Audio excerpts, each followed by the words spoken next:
Nako, eto. Si Mystica napikon sa kanyang live. Hilig manlait na ito kay Diwata at inaaway pa si Rosmar. Ito, yung mga mahilig manlait, bandang huli, yan yung mga pikon pag nagantihan. Sa live po kasi ay mayroon lamang nag-comment dyan sa kanya, ay talagang galit na galit. Gustong mambugbog. Nako, grabe naman yan. Si Mystica, ang tapang. Oo, ang tapang nito. Mambugbog na.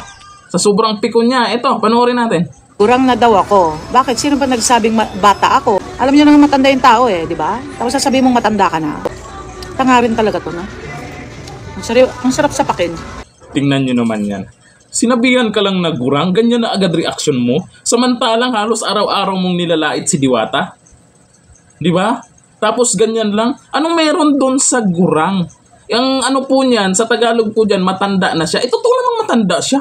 Pwede namang aminin niya. Kasi dyan po sa live niya, hindi siya naka-filter. Kasalanan mo yan, hindi ka nag-filter.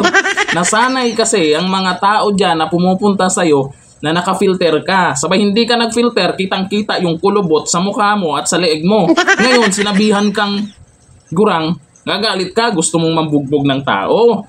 Nako, gusto nyo kayo lang manlait? No, lait ng lait kayo, lalo kay Diwata, nilalait mo si Rosmar. Tapos ngayon, nagantihan, napakababaw lang niyang komento na yan. At totoo naman, may ebidensya, kitang-kita Tapos ngayon, iiyak ka. Pikon. Di ba? Ang sarap sa pakiramdam pag nagantihan, no? Simple lang ang ganti. Yung nanonood sa iyo mismo, ang nag-comment lang dyan ng salitang gurang. Totoo naman Kitang-kita yan, hindi kasi kasalanan mo. Filter. Pag nag-filter ka, tuloy-tuloy mo yung pag-filter mo. Para hindi magulat yung mga nanonood sa'yo. Ito pala yung totoong mukha ni Mystica. Pa-filter, pang nalalaman. Iyak ka ngayon.